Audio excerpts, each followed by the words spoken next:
I am Jim Cook, and I'm with. Let me start that again. How about that? I am Jim Cook, and you're watching Reel-LIIFE, and I am with. Andrew Koss.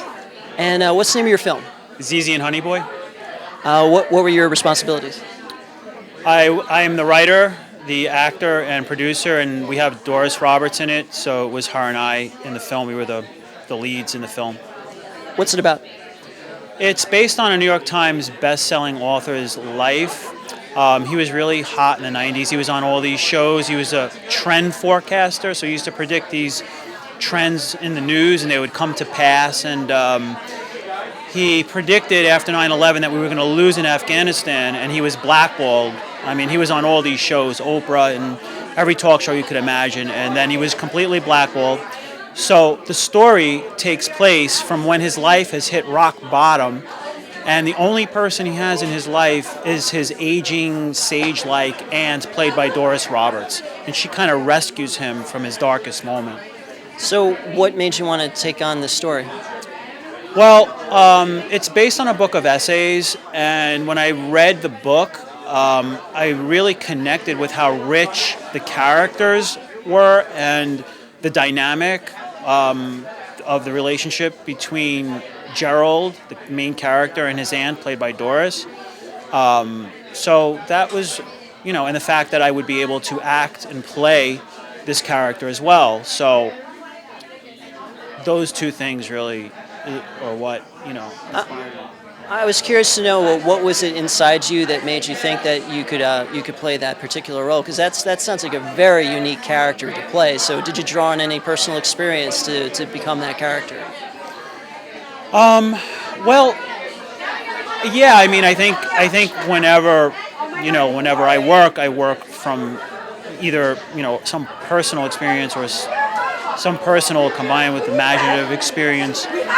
And yeah, I mean, I actually spent time with Gerald, the writer, so I was picking from that in a lot of his videos. I watched a lot of his news clips, and I was able to just connect with where he was coming from on a personal level. So that's the way I approached this particular character. So you said you spoke to him. How'd you get permission to do all this? Well, it wasn't easy. One of the producers, there are two other producers on this project, had a connection to him, and she basically convinced him that I would be the right person to adapt his book of essays. And at first he was, very cautious, and he really was not interested in doing it. So we spent a lot of time together, and gradually over time he came around, and he gave us the rights to do it. That's fantastic. It's not easy to make that connection, to make that first step. You have to get the permission, and I'm really happy for you that you're able to do that. Can you just tell us maybe a production day that went right or so wrong that it's just? Can you tell us something special that happened when you were making your film? Oh yeah, I mean, this is my first ever experience with Skyping in the location, because the director, Brett Donahue, who's a friend of mine, is from Los Angeles, and the DP, who's Brett's DP, is also from Los Angeles. So we Skyped in the location, which was really interesting. It was in Glen, Cove, so it was going in and out. The location was going in and out.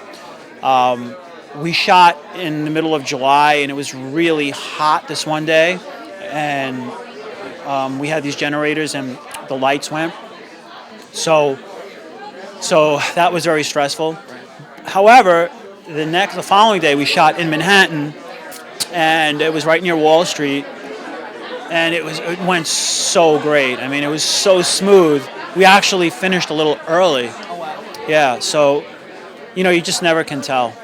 No, We thought that the Glen Cove location was going to be smooth, but it was the opposite.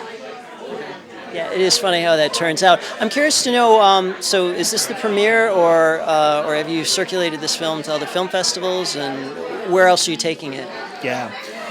Well, we've been on the festival circuit for about 6 months now, and we've hit a lot of festivals. We just won Best Biographical Drama in the Manhattan Film Festival, and Doris won Best Actress in Idlewild in California, and I'm up for Best Actor at the Cinerock Film Festival. It's going to be in Hollywood, and I actually have Eric Roberts and Jason Patrick and Lou Gossett in my category. So I'm very excited about that. That is very exciting. What has the audience feedback been like for your film? I mean, it's all positive. We haven't had anyone say anything that they didn't like the film. Basically, the general feedback is we wanted to see more, and that was our intention when we made this. So yeah, that's basically the feedback. How'd you hear about Life? A couple of people, filmmakers, told me about it. They're from Long Island, and I looked into it, and it looked like a great film festival. And I saw, it was one of the top 10 film festivals. So me being, from this, Queens, close to Long Island, I thought it would be great, and I submitted, and here we are. Well, you made a very special film. Thank you for thinking of us, and good luck with it, okay? Thank you very much. Appreciate it.